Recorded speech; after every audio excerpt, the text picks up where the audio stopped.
بنی کو بگاڑ دیتا ہے اور بگڑی کو بنا دیتا ہے، یہ کام صرف اللہ کا ہے۔ اگر مانا جائے کوئی اور بھی ایسا کرتا ہے وہ شرک فی التصرف کا مرتکب۔ اچھا، شرک فی العبادہ کا مطلب یہ جتنے بھی مراسم عبودیت ہیں، رکوع، سجدہ، نذر و نیاز، ساری چیزیں عبادت سے متعلق ہے۔ اگر کسی غیر اللہ کے لیے ہو تو یہ شرک فی العبادہ۔ لیکن اس کو ذرا پھیلا کر دیکھا جائے تو عبادت کے اندر بہت ساری چیزیں آ جاتی ہیں۔ ایک تو یہ بھی شرک فی العبادہ ہے کہ کوئی مولوی، کوئی مفتی، کوئی عالم، کوئی پیر، کوئی فقیر کوئی بات کہہ دے، آپ اس کو بلا تحقیق اللہ کی وحی سمجھ کر کے اگر آپ مان لیں تو گویا آپ نے ایک اور شارع مان لیا۔ یہ بھی در حقیقت شرک فی العبادہ ہے۔ دلیل یہ حدیث پاک وان عدی بن ابی حاتم قال اتيت النبي صلى الله عليه وسلم وفي عنقي صليب من ذهب فقال اطرح عنك هذا الوثن يا عدي اطرح عنك هذا الوثن وسمعته يقرأ في سورة براءة اتخذوا أحبارهم ورهبانهم أربابا من دون الله فقال أما إنهم لم يكونوا يعبدونهم ولكنهم كانوا إذا أحلوا لهم شيئا استحلوه وإذا حرموا عليهم شيئا حرموه۔ رواه الترمذی فی کتاب التفسیر۔ حضرت امام ترمذی اس پوری حدیث کو ایسے کتاب التفسیر کے اندر لائے، راوی جیسے کہ معلوم ہوا حضرت عدی ابن حاتم ہے۔ حضرت عدی ابن حاتم، یہ حاتم تائی کے بیٹے ہیں، عیسائی تھے، ایمان نہیں لائے تھے۔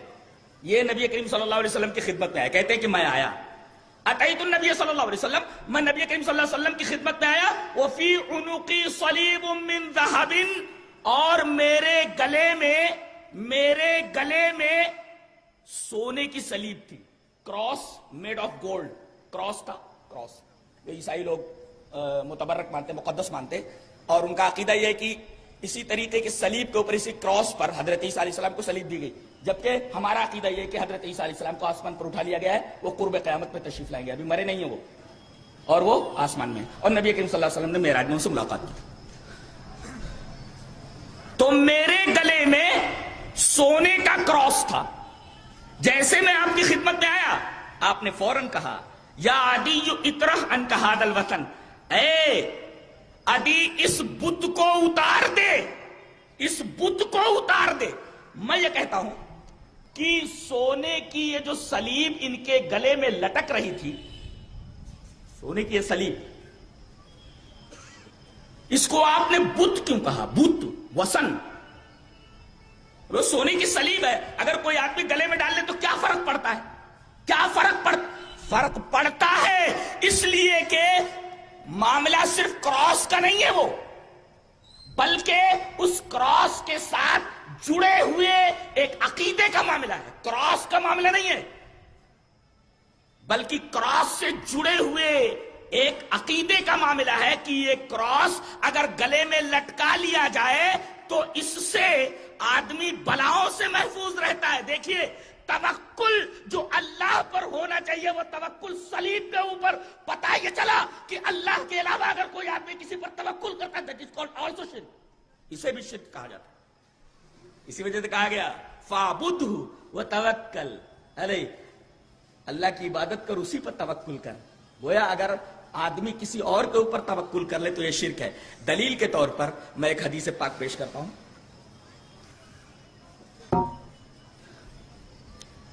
حدیث اسراء وعن ابی ہریرہ رضی اللہ تعالی عنہ قال قال رسول اللہ صلی اللہ علیہ وسلم من عقد عقدۃ ثم نفس فيها فقد سحر ومن سحر فقد اشرک ومن تعلق شيئا وكل الیہ، رواہ النسائی فی کتاب الایمان وشرائعہ۔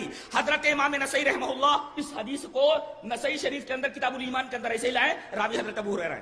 حضرت ابو ہریرہ فرماتے ہیں کہ نبی کریم صلی اللہ علیہ وسلم نے ارشاد فرمایا، جس آدمی نے گرہ لگائی، یہ ہے گرہ لگانا، یہ گرہ لگانا، اور گرہ لگانے کے بعد اس میں پھونک مارا، اس نے پھو باندھ دیا، عقیدہ کیا ہوا؟